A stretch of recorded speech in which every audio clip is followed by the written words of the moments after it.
ನನಗೆ ಎಷ್ಟು ಚೀಪ್ ಅನಿಸ್ಬಿಡ್ತು ಅಂದ್ರೆ ಥೋ ನಿಮ್ಮ ಈ ತರದೆಲ್ಲ ಇದಾರೆ ಜನ. ನನ್ನ ಅವಶ್ಯಕತೆ ಯಾರಿಗಿದೆ? ನನ್ನ ಅವಶ್ಯಕತೆನೇ ಇಲ್ವಲ್ಲ. ಇದು ಆಕ್ಚುಲಿ ಚೆನ್ನಾಗಿದೆ ಅಷ್ಟೇ. ಹೇಗಿದೆ ಗುರು? ಈ ಮೀಮ್ ನೋಡಿದ ತಕ್ಷಣ ಆಲ್ಮೋಸ್ಟ್ ಕಂಪ್ಲೀಟ್ಲಿ ಅರ್ಥ ಆಗಿರುತ್ತೆ ನಿಮಗೆ GST ನ್ಯೂ ಸ್ಲಾಬ್ಸ್ ಹೆಂಗಿದೆ ಅಂಡ್ GST 2.0 ದಿವಾಳಿ ಗಿಫ್ಟ್ ಹೆಂಗಿದೆ ಅಂತ.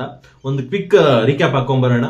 ಇದರಲ್ಲಿ ನನಗೆ ಬೆಸ್ಟ್ ಅನ್ಸಿದ್ದು ಅಂತ ಹೇಳಿದ್ರೆ, ಒಂದು ಇನ್ಶೂರೆನ್ಸ್ ಸೆಕ್ಟರ್, ನೆಕ್ಸ್ಟ್ ಬಂದು ಎಜುಕೇಶನಲ್ ಸೆಕ್ಟರ್ ಅಂಡ್ ಮೇನ್ ಆಗಿ ಬಂದ್ರೆ ನಮ್ಮ ಕೇಸರಿ ಜುಬಾ ಕೇಸರಿ ಅವ್ರದ್ದು ಜಸ್ಟ್ 40% ಪೇ ಮಾಡ್ಬೇಕಷ್ಟೇ. ಇದು ನೋಡಿದ ತಕ್ಷಣ ಆ ಮೂರು ಆಕ್ಟರ್ಸ್ ಅದೇನಾಗ್ತಾರೋ ನನಗಂತೂ ಗೊತ್ತಿಲ್ಲ. And when it's comes to affordable education ಅಂತ ಹೇಳಿದ್ರೆ, ಎಜುಕೇಶನ್ ಮೇಲೆ ಲೈಕ್ ಬುಕ್ಸ್ ಆಗಿರ್ಬೋದು, ಪೆನ್ಸಿಲ್, ಪೆನ್ನು, ಮ್ಯಾಪ್ಸ್ ಆಗಿರ್ಬೋದು, ಈ ತರದ್ರ ಮೇಲೆ ಎಲ್ಲ ಆಲ್ಮೋಸ್ಟ್ 0%. ಪ್ರೀವಿಯಸ್ ಆಗಿ 5% 12% ಇತ್ತು GST ರೇಟ್ಸ್, ಈಗ ಕಂಪ್ಲೀಟ್ಲಿ 0 ಮಾಡಿದ್ದಾರೆ.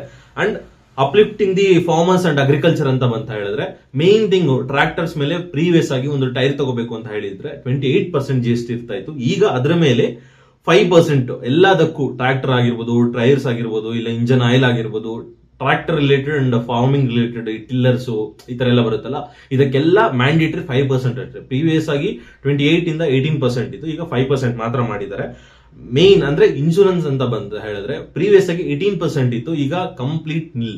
ಅಂಡ್ ಸಿಮೆಂಟ್ ಕನ್ಸ್ಟ್ರಕ್ಷನ್ ಫೀಲ್ಡ್ ಅಂತ ಹೇಳಿದ್ರೆ, ಪ್ರೀವಿಯಸ್ ಆಗಿ 18% ಇತ್ತು, ಈಗ 12% ಮಾಡಿದ್ದಾರೆ. ಅದು ಒಂದು ಬಿಗ್ ಬೂಸ್ಟ್ ಕೊಡುತ್ತೆ ಅಂತ ಹೇಳ್ಬೋದು ಕನ್ಸ್ಟ್ರಕ್ಷನ್ ಸೆಕ್ಟರ್ಗೆ. ಅಂಡ್ ಆಟೋಮೊಬೈಲ್ಸ್ ಅಂತ ಬಂತ ಹೇಳಿದಾಗ, ಪ್ರೀವಿಯಸ್ ಆಗಿ ಕಾರ್ಸ್ ಮೇಲೆ ಎಲ್ಲ ಲೈಕ್ ಒಂದು 1500cc ಸೆಗ್ಮೆಂಟ್ಗೆಲ್ಲ 28% GST ಪೇ ಮಾಡಬೇಕಾಗಿತ್ತು. ಈಗ ಬಂದು ಲೈಕ್ ಆಲ್ಮೋಸ್ಟ್ 18% ಮ್ಯಾಕ್ಸಿಮಮ್ ಮ್ಯಾಂಡೇಟರಿ ಅಷ್ಟೇ, 18% ಎಲ್ಲಾ ಕಾರ್ಸ್ಗೂ. ಅಂಡ್ ಸೂಪರ್ ಕಾರ್ಸು ಮತ್ತೆ ಮೇನ್ ಆಗಿ ಅಂತ ಹೇಳಿದ್ರೆ ಬೈಕ್ಸ್, ಈ ರಾಯಲ್ ಎನ್ಫೀಲ್ಡ್ ಅಲ್ಲಿ ಒಂದು ಸೆಗ್ಮೆಂಟ್ ಬರುತ್ತೆ, ಈ 350cc ಸೆಗ್ಮೆಂಟ್ ಎಲ್ಲ ಬರುತ್ತೆ, ಅದು ಪ್ಲಸ್ KTM ಸೆಗ್ಮೆಂಟ್, ಇನ್ನ ಸ್ವಲ್ಪ ಪ್ರೀಮಿಯಂ ಸೆಗ್ಮೆಂಟ್ ಗೆಲ್ಲ ಹೋದ್ರೆ 350 ಮೇಲೆ CC ಯಾವ್ದೆಲ್ಲ ಬರುತ್ತೋ 40% GST.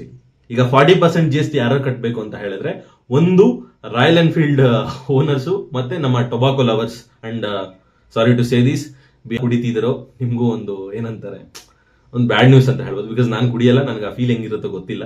ಸೊ 40% ನೀವು ಕೂಡ ಪೇ ಮಾಡಲೇಬೇಕು. ₹100 ಬಿಯರ್ ಇದ್ರೆ ₹140 ಪೇ ಮಾಡಬೇಕು. 23rd ಇಂದ. ಇನ್ ಕೇಸ್ ನಿಮ್ಮ ಹತ್ರ ದುಡ್ಡು ಜಾಸ್ತಿ ಇದ್ರೆ ತಗೊಂಬಂದು ಸ್ಟಾಕ್ ಇಟ್ಕೊಳ್ಳಿ ಇವಾಗಲೇ 22nd ಒಳಗಡೆ. ಅಂಡ್ ಮೇನ್ ಆಗಿ ಬಂತ ಹೇಳಿದ್ರೆ, 22nd ಒಳಗಡೆ ಏನ್ ತಗೋಬೇಕು ಏನ್ ತಗೋಬಾರ್ದು ಅಂತ ಹೇಳಿದ್ರೆ, 22nd ಆದ್ಮೇಲೆ ಹೆಂಗೂ ಬಿಗ್ ಬಿಲಿಯನ್ ಡೇಸ್ ಎಲ್ಲ ಸ್ಟಾರ್ಟ್ ಆಗ್ತಿದೆ. 22nd ಆದ್ಮೇಲೆ ಟಿವಿಸ್, ವಾಷಿಂಗ್ ಮಿಷಿನ್, AC ಈ ತರವೆಲ್ಲ ತಗೊಳ್ಳಿ. ಬಿಕಾಸ್ ರೈಟ್ ಆಲ್ಮೋಸ್ಟ್ ಒಂದು 10,000 ರಿಂದ 15,000 ಕಡಿಮೆ ಆಗುತ್ತೆ. 22nd ಒಳಗಡೆ ಏನ್ ಪರ್ಚೇಸ್ ಮಾಡಬೇಕು ಅಂತ ಹೇಳಿದ್ರೆ, ಶೂಸ್ ಈ 2,500ಗಿಂತ ಮೇಲೆ ಯಾವ್ದೆಲ್ಲ ಶೂಸ್ ಇರುತ್ತೋ ಇವಾಗ ತಗೊಂಡ್ರೆ ಆಲ್ಮೋಸ್ಟ್ 5 to 6% GST ಇದೆ. ಇಫ್ ಇನ್ ಕೇಸ್ ನೀನ್ ಸೆಪ್ಟೆಂಬರ್ 22nd ಆದ್ಮೇಲೆ 2,500 ಎಬೋ ಇರೋ ಶೂಸ್ ತಗೋಬೇಕು ಅಂತ ಹೇಳಿದ್ರೆ 18% ಆಫ್ GST ಪೇ ಮಾಡಬೇಕು. ಅಂಡ್ ಗ್ರಾಸರಿ ಐಟಮ್ಸ್ ಇವಾಗೂ ಸ್ವಲ್ಪ ಜಾಸ್ತಿ ಇರುತ್ತೆ. ಐ ಥಿಂಕ್ 6-7-8% ಏನೋ ಇದೆ ಆಸ್ ಆಫ್ ನೋ ಗ್ರಾಸರೀಸ್ ಮೇಲೆ, ಲೈಕ್ ಡೈಲಿ ತಿನ್ನೋ ಪ್ರಾಡಕ್ಟ್ಸ್ ಆಗಿರ್ಬೋದು, ಇದ್ರ ಮೇಲೆ ಎಲ್ಲ 22nd ಆದ್ಮೇಲೆ 0% ಆಗುತ್ತೆ. ಅಂಡ್ ಮಿಲ್ಕ್, ಗೀ ಇದ್ರ ಮೇಲೆ ಕೂಡ ಅಷ್ಟೇ 22nd ಆದ್ಮೇಲೆ ಕಡಿಮೆ ಆಗುತ್ತೆ. ಇವಾಗ ನೀವು ಪ್ರಿಫರ್ ಮಾಡಬೇಕಾಗಿರೋದು branded clothes and branded shoes, ಇವೆರಡು ಮೇಲೆ ಕಾನ್ಸಂಟ್ರೇಟ್ ಮಾಡಿ. ಬಿಕಾಸ್ ತಗೊಳ್ಳಿ, ತುಂಬಾ ಕಡಿಮೆ ಆಗುತ್ತೆ.